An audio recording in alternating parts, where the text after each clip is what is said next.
apostolic priorities, Archbishop Mark has included engaging anew with First Nations peoples.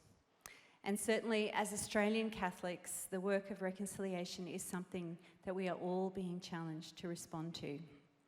This is even more timely, given that in a few months we will be asked to vote in a referendum to recognise Aboriginal and Torres Strait Islander people as First Peoples of Australia through the Aboriginal and Torres Strait Islander voice enshrined in our Constitution. This morning we're joined by Father Frank Brennan, who's well placed to help deepen our understanding to this question. Father Frank is a Jesuit priest and rector of the Newman College at the University of Melbourne, a professor of law and a research professor at the Australian Centre for Christianity and Culture. He chaired the National Human Rights Consultation for the Rudd government and was a member of the Turnbull government's expert panel which conducted the Religious Freedom Review. He served on the senior advisory group to the Morrison government to help guide and co-design a process to develop options for an Indigenous voice to Parliament. Will you please join me in welcoming Father Frank?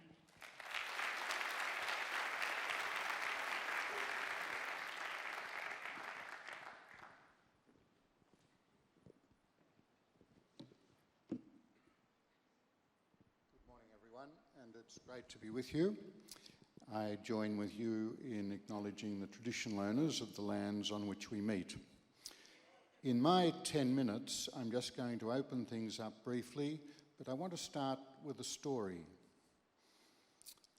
Early this morning, I received a text message from Lenore Gaia, one of the great Gaia clan of Palm Island.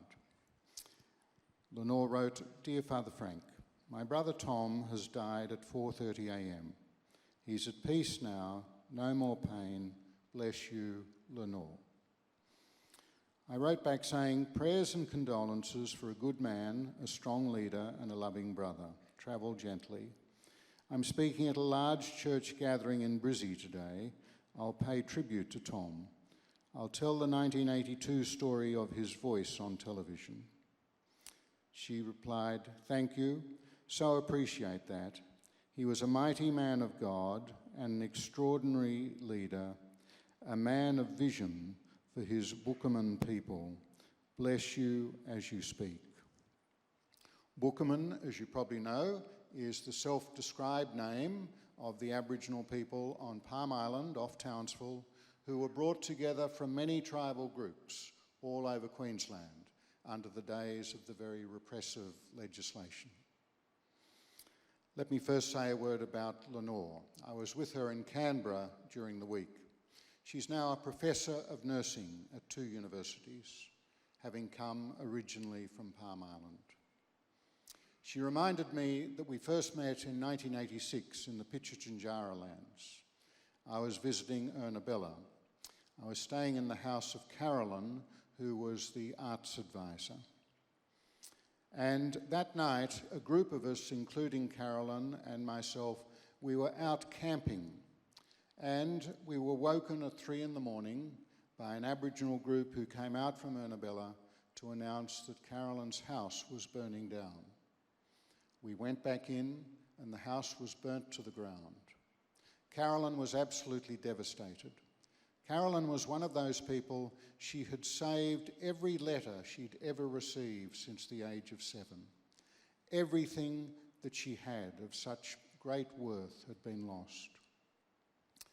The local Aboriginal people, they thought it was good that we were out camping because with the house being burnt down, we had our swags and we had our cars, so nothing had been lost. Nothing could be a better context of cultural difference, of understanding of realities. A few days later, I had an injured foot, so I presented at the medical clinic. The white woman who was in charge of the clinic said that it was available only to Aboriginal people. The Aboriginal nurse Lenore spotted me, came out and said, "We will treat anybody. That's what we're here to do." I think that might be a good lesson for us about the voice also. Her brother Tom. 1982, I was appointed the advisor to the Queensland Catholic Bishops on Aboriginal affairs. Travelled around Queensland, got to know the leaders, the elected leaders of all the local Aboriginal communities. We met on Palm Island in 1982, those elected leaders, and they were led by two extraordinary young Aboriginal leaders from Palm Island, Tom Geyer and Rachel Cummins. Maxine McHugh flew in a small plane from the ABC television, arranged things. They then flew into Townsville, into a blank studio, and they spoke to a national audience on Nationwide that night, led by Jane Singleton. I think it was the first time ever that the elected Aboriginal leaders from a remote Aboriginal community spoke live to a national audience. Because here in Queensland, with the Commonwealth Games, the Bjelke-Petersen government was denying land rights and self-determination. The voice of Tom Geyer was heard nationally that night. And that's what a voice is about. Being attentive to those local voices, the people who know their situation, and the people who want a place at the table.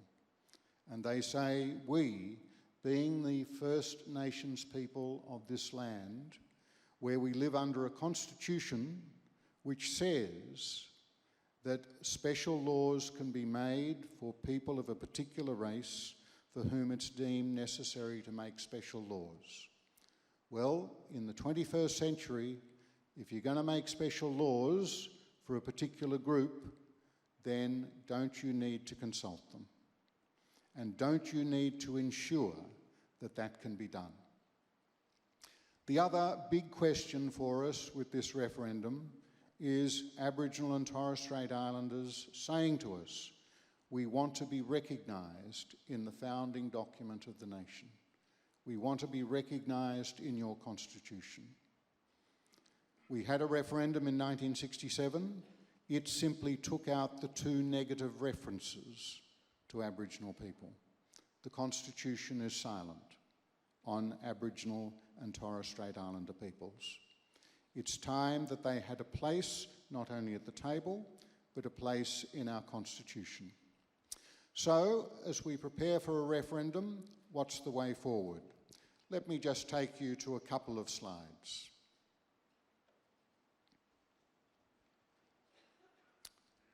These are my 10 steps that I would suggest to you.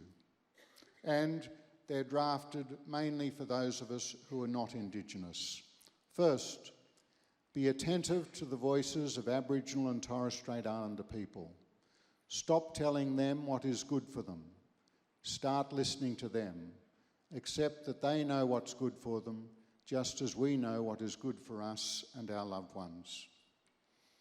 Replicating what you have in Archbishop Mark's document with lamps ablaze. There we are under heading 5. A new engagement will mean, first of all, listening to Indigenous voices and believing that we can learn if we really listen. In the past, non-Indigenous Australia has struggled to believe that we could learn from anything from First Nations peoples. You might remember that splendid address by Pope John Paul II in Alice Springs in November 1986. The church will not be fully the church that Jesus wants her to be until you, the Aboriginal people, have made your contribution to her life, and that contribution has been joyfully received by others. So step 1 is simple. 2, don't expect all Aboriginal and Torres Strait Islander people to agree about legal, political and constitutional questions. It's called living in a democracy. We've seen it in the last 24 hours, haven't we? An Aboriginal leader like Noel Pearson may have a big profile, but an Aboriginal leader like Mick Gooda, greatly respected and loved here in his home state of Queensland, to be attentive to the diversity of Indigenous voices. Step 3, form respectful relationships with Aboriginal and Torres Strait Islander people and engage in respectful conversations with those who are your friends. And we'll do that in a few minutes as we sit down on a panel with our Indigenous brothers and sisters as we contemplate the way forward. Fourth, having heard a range of Indigenous voices, make your own decisions about what Aboriginal aspirations are morally justified. What would be right and proper for Australia in the 21st century? For example, the Commonwealth Parliament has power to make special laws about First Nations people. Many Aboriginal people now say, no special laws without us. We're at a critical stage in the next month. For the first time, our Parliament is going to consider the proposed words to be placed into the Constitution. There'll be debate about that. There might be some tweaking of those words, but by the 22nd of June, the Parliament will have spoken. By the 22nd of June, we will know from the Australian Parliament what is the proposed set of words. And then there'll be 4 months for us to make up our minds. Any audience I address falls into 3 groups. There are those who'll vote yes, no matter what you say. Good luck to them. There are those who'll vote no, doesn't matter what flash arguments you put forward. In the middle, and there'll be some of you, in the middle are those who are genuinely undecided. And some of those who are undecided want more information. They want to be assured this can work. They want to be assured it'll make a difference. They want to be assured it won't mess up the system of government. They're the ones who will decide this referendum. That's why we have to act conscientiously and why we have to not only inform ourselves, but inform our fellow citizens, our fellow churchgoers, over the family meal, the community barbecue, and in the workplace. Let's start that respectful discussion so that we can hopefully get the country to yes. Thank you.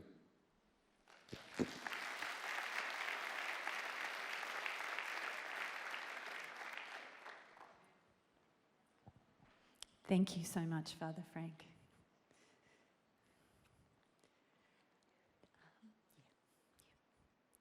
2 seconds. All right, so in light of the apostolic priority and the Archdiocese's commitment to the work of reconciliation, we want to understand with open hearts the connection between the voice and between our commitment to reconciliation. And that means, as Father Frank said, we need to listen to the voices of First Nations people. So we're going to have a panel now. And to introduce our panel and to facilitate the discussion, I'd like to introduce Jane Siolan. Jane is an Aboriginal woman with cultural and traditional connections in far north Queensland, the Wulgari Kabi people and the Irragadji people.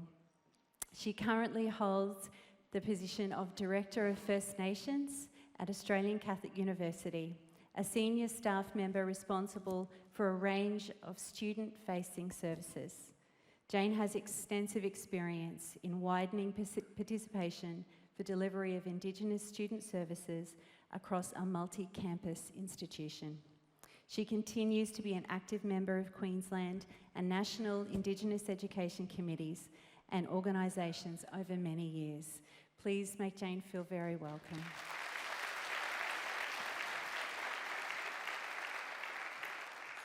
Thank you so much, Chantal, and what an honour it is to be here this morning. Can I acknowledge, firstly, traditional owners and custodians of the country on which we're gathering today? Can I also honour Aboriginal people from all groups, cultures, communities who are present this morning as well? Today we're privileged to have such a high-powered panel, and thank you, Father Frank, for your presentation. And I welcome you to the stage again. Thank you. Good to be with you.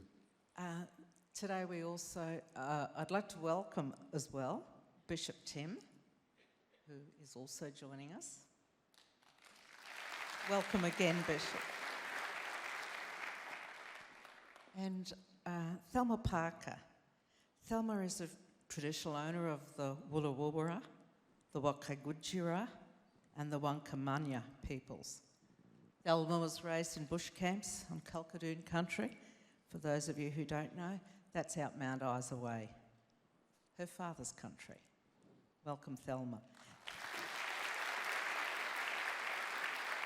Thelma has a deep connection with Catholic Church and EREA and has worked in many diverse positions and roles in Catholic education. Through Thelma's collaborative leadership and co-facilitation of the Australian blanket exercise and other truth-telling programs, Thelma has introduced more than 10,000 participants to this interactive process.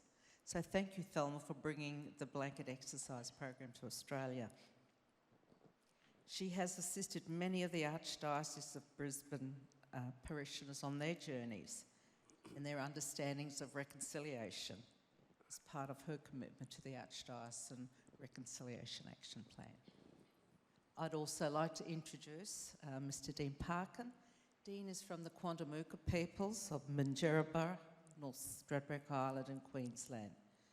He's been closely involved in the process that has resulted in the historic Uluru Statement from the Heart. And Dean continues to be a strong advocate for constitutional and structural reform as the Director from the Heart. Dean, impressively, has been formerly an investment analyst. Go figure. And he has extensive experience in Aboriginal and Torres Strait Islander affairs. Welcome.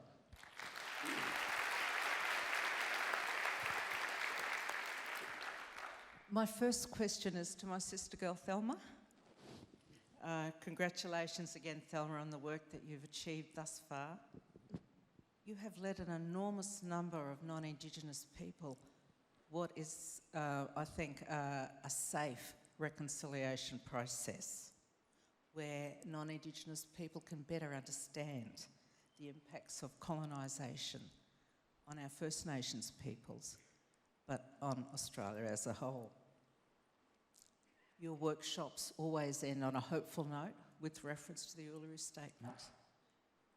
And my question to you this morning is, as a First Nations woman and a Catholic, what do you see or what do you consider are the essential milestones to the reconciliation path for Australia? And where is the Voice positioned in that whole process? Oh, wow, sis. Firstly, I've just put some notes here because English is not my first language, so while I take things in from my Walyawara language and trying to unpack it to you in English, right? So, as a Walyawara, Wakagudjuru, Wakamana woman, I'm very proud to be on this country, and I'd like to acknowledge the traditional custodians in which my 2 feet are planted on. So born and raised in bush camps, in a really remote part of community, and just about in the centre of Australia. I was supported by our family, and our camps were supported by the Catholic Church. So this was really instrumental to our families to be recognised as human beings. You see, for our people, we are required to be acknowledged of who we are and our connectiveness to our country and to our living systems, and to be fully participating in our Catholic faith. The word reconciliation at all of our hearts is about strengthening relationships between Aboriginal and Torres Strait Islander peoples and non-Indigenous peoples. This is a benefit for all of us here in Australia.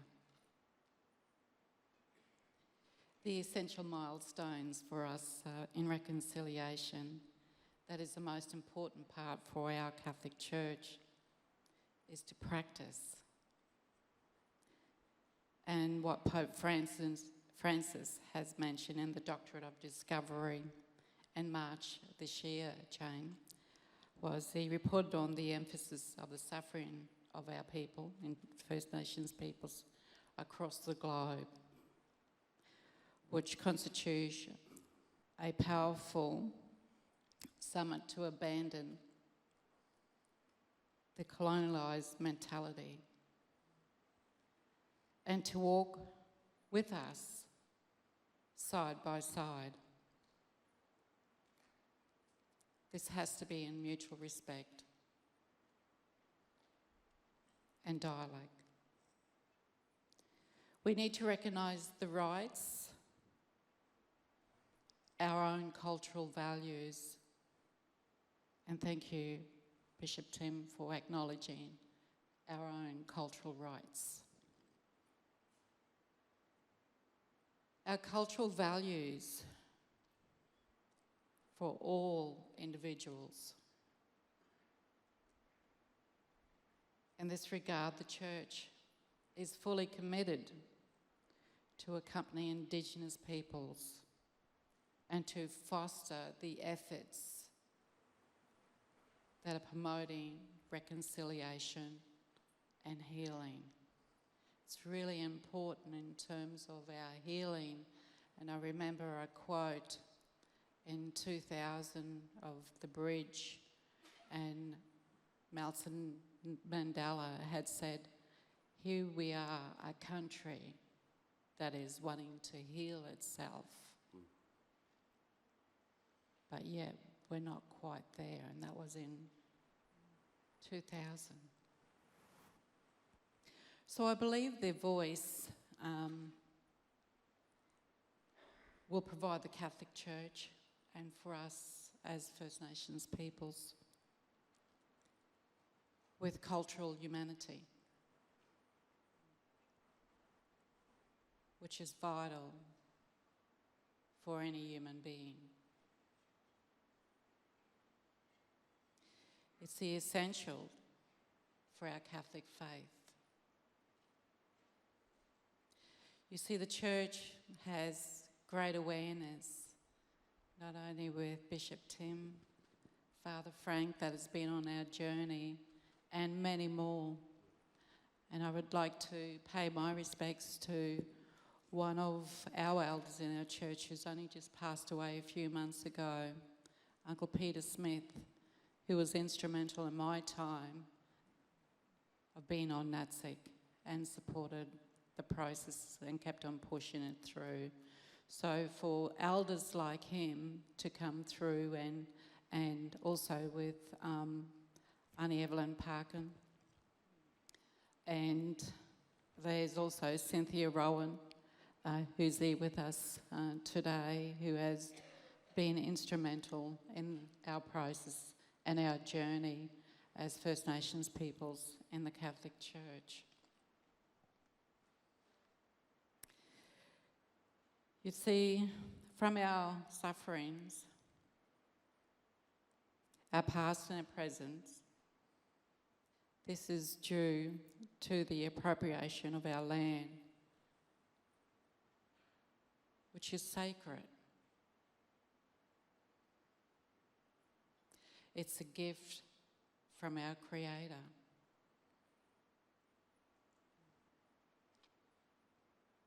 And our ancestors.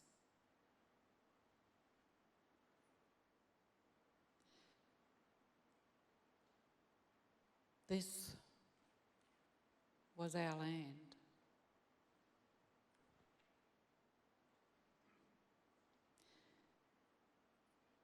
Our resiliency, Jane, has strengthened over a period of time, and from our warriors of long ago.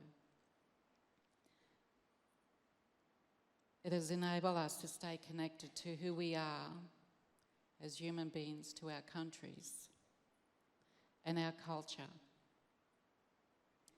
And this is a significant part of our reconciliation journey with non-Indigenous peoples of Australia. And this is making amends after the inhuman treatment of First Nations peoples of our country. I hope that makes sense. It does, Thelma, and thank you for sharing. I think from the heart. The next person I'll address my question to is Dean. Dean, I was with you in 2021 in the audience while you and Archbishop Mark launched the first commitment to the Uluru Statement from the Heart.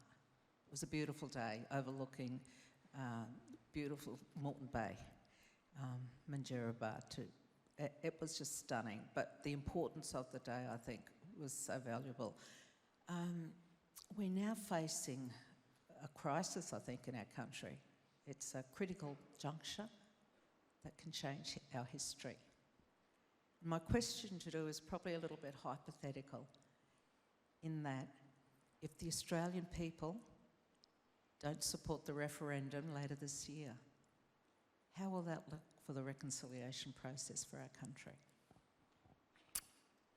Nice, soft, easy question there on a Saturday morning. No, thanks for the question. So I'll approach it a couple of ways. Firstly, I see this as a massive opportunity for our nation this year for the vote in the referendum to recognise Indigenous peoples as the first peoples, very simply, very modestly, and to do that through a practical means, through a voice, so that our people are involved in the decisions that affect our lives. So I see this as a big opportunity. And when we're faced with that opportunity of this scale, of the size of it, we can only think about what it means when we were successful. That's why I'm wearing a Yes shirt. That's why I'm the director of the Yes campaign. We're thinking 100% about what it is we need to do to bring the Australian people on board so that it is successful. And I firmly believe that there is an enormous, deep well of goodwill in this country that wants to see this happen. I think it's also important to remind ourselves that reconciliation and recognition run hand in hand. These two things are woven together. We can't have one without the other. They're linked. And so, the formal reconciliation process in this country kicked off just before, through the Council for Aboriginal Reconciliation, just before the really strong push for recognition started. So recognition and reconciliation have been running on this parallel track journey leading us to this moment. And in ways, the reconciliation movement, through its many years and the many people that have been involved in that and who have been driving that and committed to it, have been preparing the nation for this moment. It's actually been in preparation for our nation to take this step, this opportunity that is presented to us through the referendum this year. And I want to talk about this in terms of opportunity because this is different to anything else that we've been involved in. Not just because it's a referendum, but it's even different from the 1967 referendum, which Father Frank referred to. In a way, 67 was about fixing a problem. It was removing the exclusion and from both the Section 5126 and the way that Indigenous peoples were included from the census. It was filling a pothole. And then you think about some of the other big events, and it's not to diminish them in any way, shape or form, but it's to understand what they did. Think of the Mabo decision in 1992. Yes, it paved the way for the Native Title Act and it did those things. But what was the decision about? Overturning terra nullius, overturning the false idea that this country was empty of people in 1770 and 1788. It was fixing a problem. It was fixing a wrong assumption and exclusion. And then you go to 2008 with the National Apology. There can be no greater example of the nation coming to terms with its history and trying to address a grievous problem that affected not just Aboriginal and Torres Strait Islander people, let's be clear, that affected our whole nation in our relationship together with its First Peoples. So 67, Mabo, the apology. These are remedies to issues that our nation hadn't gotten right up until those moments. Recognition is different. This is a positive statement of who we are as a country. This is a positive affirmation, a powerful affirmation of the very simple fact. This is not a social construct. This is not an argument of politics. A very simple recognition of the fact that Aboriginal and Torres Strait Islander peoples are the first peoples of this country, that we are the oldest continuous culture on earth, that if you were to think about what it means to be genuinely, uniquely Australian in the world, we're not the only democracy, we're not the only country that's been colonised by European power, we're not the only country with beautiful sweeping landscapes and ideas of mateship and participation in foreign wars. Other countries have done that stuff too. What makes us unique? We are home to the oldest continuous culture on earth. No other country in the world can lay claim to that. That sets us apart from everything else. And as I've gone around the country over the last few years, I've stopped being surprised about how proud people are of that now, that growing sense of pride, that is something that makes us unique in the world. And so when we get that recognition piece right, in a very simple, in a very modest statement of recognition in the Australian Constitution, that means every single Australian can connect their story of what it means to be Australian to 65,000 years of story and connection. This is strengthening and deepening the sense of Australian identity.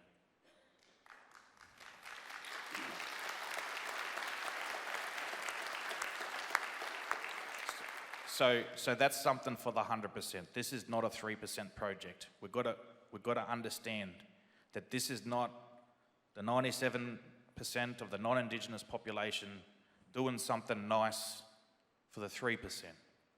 That's not what's happening here. We're saying something about who we are as a nation, and we're deepening and strengthening that sense of what it means to be Australian. And we're doing it in a very modest way, and the best thing is we get to do something actually a bit practical with it too. We get to give our people a voice, a real voice, established under the Constitution. There's a lot of hard work that we need to do in our communities. We know this. We read the Closing the Gap reports, and even though there's a lot of people out there that may not know in great detail about what's happening in Indigenous communities, there is a sense. It can be a quiet sense, but there's a sense that we know that for far too many Indigenous people, they're just not getting a fair go in this country.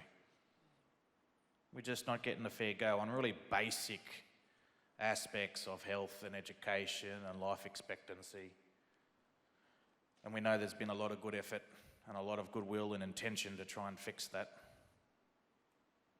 And unfortunately, on some of those things, it's actually getting worse. The differences in how those things affect Indigenous people versus the non-Indigenous population, they're getting worse. And so we also know that when you give Indigenous peoples a say on those things, very, very simply, it is a straight line. When you give Indigenous peoples a say on these things, you get a better outcome. You get a better result. You actually start seeing progress. So I just see this as an opportunity. That's why I answered the question the way that I did, because I think Australians will see that as we progress. We've got 6 months to go, probably, until the vote. The date hasn't been set yet, but we reckon October. And I think Australians will hear this message as we go through, and they'll understand that this is something in 2023. Absolutely, we can do this. Absolutely, we can do this. So just encourage you to be part of the conversation as we move through towards the referendum, and keep in mind, we have to think that we have to believe, we have to have that conviction that the nation will rise to the occasion. They'll respond to that tap on the shoulder that history is giving us right now and say, it's time we said yes. So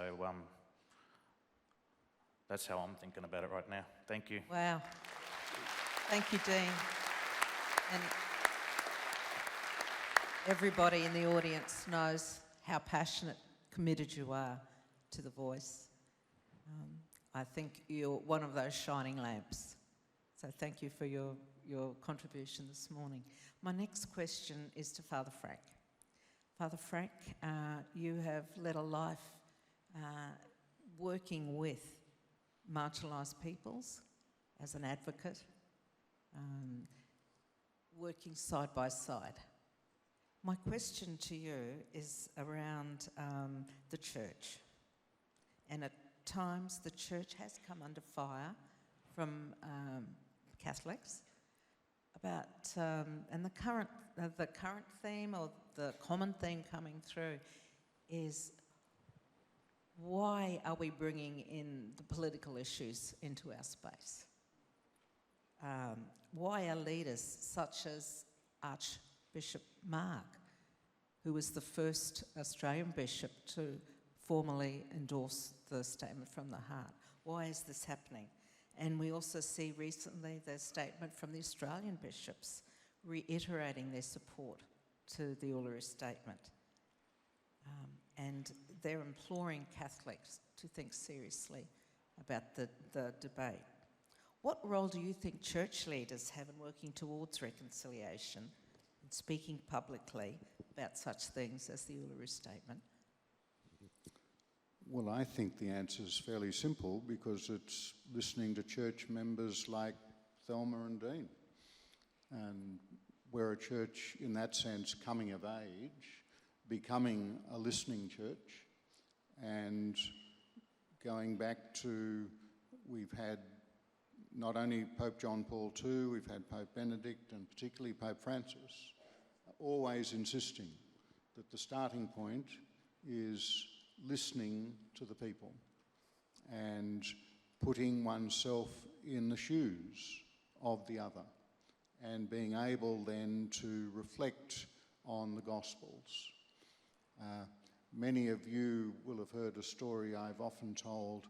Back in 1985, I went to a place called Mantaka, which was outside Kuranda, where people were living as fringe dwellers, and they were looking for money from the feds and land title from the state. And the state said, well, we'll give you some land if the feds give you some money. And the feds said, we'll give you some money if the state gives you some land. We had a big meeting. Came out of the meeting, the Aboriginal woman who convened the meeting pointed across the river and said, see that house over there? That's Mr. Armitage's weekender. He was the chairman of the Victorian Racing Club. She said, they don't come very often. When they come in a helicopter and they land on the helipad there on the roof, which was a new word for the traditional owners of that part of the world. And she wasn't being angry or bitter, just saying the facts. And so that was a story I told in a lot of Catholic schools. And often in the better off schools, students would say, well, what's wrong with Mr. Armitage having his weekender? And if he pays his taxes, and if Aboriginal people want houses, why don't they build them for themselves? And one day I stood there before the class and I could see, with all my flash Jesuit legal responses, I wasn't convincing them at all. And I said, well, look, I've just got one question for you in response. Which side of the river are you standing on as you ask your questions? No doubt about which side of the river the students were standing on.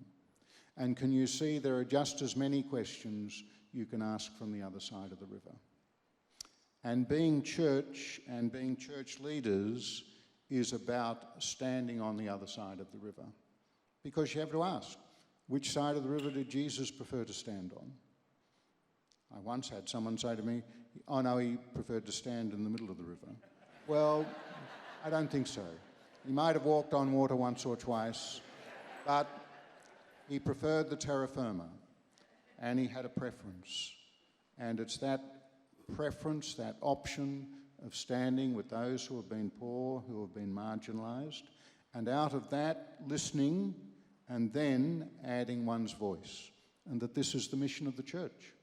And so I say all power to Archbishop Mark and others who have got on board with saying, time we listened and time we then amplified the voices that we've heard. This is the mission of the church.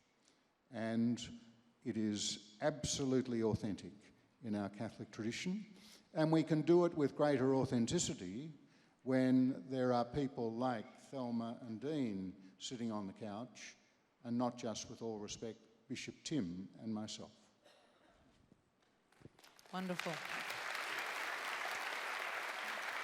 Father Frank, what I've enjoyed this morning, as well as your wise words, is your storytelling. Storytelling, I think, says a whole lot more to each of us, and it's certainly spoken to me this morning, so thank you. The final question, and what a beautiful segue, Bishop Tim, into your question, is about, again, the church. And you spent much of your working history, we heard earlier, those fabulous stories, working outside of Australia. And I know that when you came back to Australia, you commented that the reconciliation process had come a long way. Indeed. So I'd be interested to hear more about that. I'd also like you to comment on, as an auxiliary bishop for our archdiocese, what responsibility do Catholics within the archdiocese have to seriously engage and have a conversation, an honest conversation, relating to reconciliation within their local parishes and within their own cultural communities, and you mentioned that earlier in your presentation. Indeed. So thank you. So yes, I've lived outside of Australia for the last 8 years, coming back only at the start of last year. And the role that Australia seems to be on, I came back to a different Australia in many ways, but one of the principal things I noticed was the public nature now of welcome to and acknowledgement of country. And this was in spaces and places, I'd never seen this before. This was absolutely new. And so those who had been chipping away at this for years and decades really in Australia, suddenly it seemed to have this impulse that we'd move forward. Now the opportunity with the voice, I've done a little bit of research on Truth and Reconciliation Commissions since the time of the one in South Africa with Nelson Mandela and Desmond Tutu. There have been 50 or 55 of those in different parts of the world. And I'm sure people of faith, and it could be Muslim people, Jewish people, Baha'i people, but certainly Christian people have been behind those at all sorts of level in those different countries. We have an opportunity now. This is about truth-telling, and this is about reconciliation. And as Christian people, I think we have to grab these opportunities by the throat and take them. I don't think it's just a point of having some debates and chatting about it. This is a real opportunity. As Christian people, I can't see any other option for us but to take this opportunity now. Terrific. And we actually have a couple of more minutes to go, so I'm going to throw a question out to anyone in the panel here. We're talking about the voice, we're talking about people who are able to vote. What about our children and our next generation? What does this mean for not only our First Nations children, but Australian children? Tell me you're ready to go on for this one. Yeah. Without notice. Yeah, Thelma? Sorry, Jane. For me, being born and raised in bush camps, we still have bush camps right across Australia. Our young people need hope. They need a voice for change. And the Yes campaign can do that. Just like then the Catholic Church gave us a voice in a space and provided us a legway into this. Now we need real change. And that real change is now going to go on the hands of all the Australians who is able to vote for us and to give hope to our younger generations in those rural and remote communities. Thanks, Thelma. Dean, would you like to make a comment? Yeah, so I was doing a Zoom with a organisation last year, and one of the people asked me the question, well, how can I teach my children about recognition and the voice? And I sort of thought for a second and I went, well, all due respect, mate, I think they're more likely to probably teach you. And it was sort of a bit flippant, but actually also, given the way that the young people are being engaged on these issues these days, and I've been speaking to a lot of young people about this, they're saying, don't forget us in this. Even though our vote doesn't actually count, they're not turning 18, they do speak about these issues in their households. They do yarn with their parents about this. So actually, those young people, you know, can actually be quite influential in the way that they do engage with their parents, their teachers, the issues that are important to them. And so I think we need to respect the fact that while they might not necessarily have a formal role in the voting during the referendum, that they're part of this too, because they're going to be inheriting whatever it is that we decide for us and for them. So they're part of this too, even though they won't be writing yes on that day in October later on this year. True. And I might just share a little story. 5 children, I can't remember which one, we were at liturgy, reconciliation liturgy at school. Father Peter says to the group of the whole school, including the little, the preppies, Aboriginal people, what do you know about Aboriginal people? And this beautiful little kid in the front row puts her hand up and says, they're in jail. And, oh my Lord. You know what? I reckon after this referendum, that'll change. The next generation will know about Aboriginal people, will know about the First Peoples of this country. So, Thelma, you talked about hope. Father Tim, you talked about being together and being community. Dean, you shared your passion. And we know that, and I'm hearing, that we will trust our people to make the right choice. Father Frank, thank you. I know that it won't end here for you in terms of supporting our mob, but what you have all given today is you've shared your passion, you've shared your soul with us, and for that we are very grateful. And I know that on behalf of the organisers, and I know Archbishop Mark would be terribly, terribly touched by everything you said today. So thank you. Thank you, audience.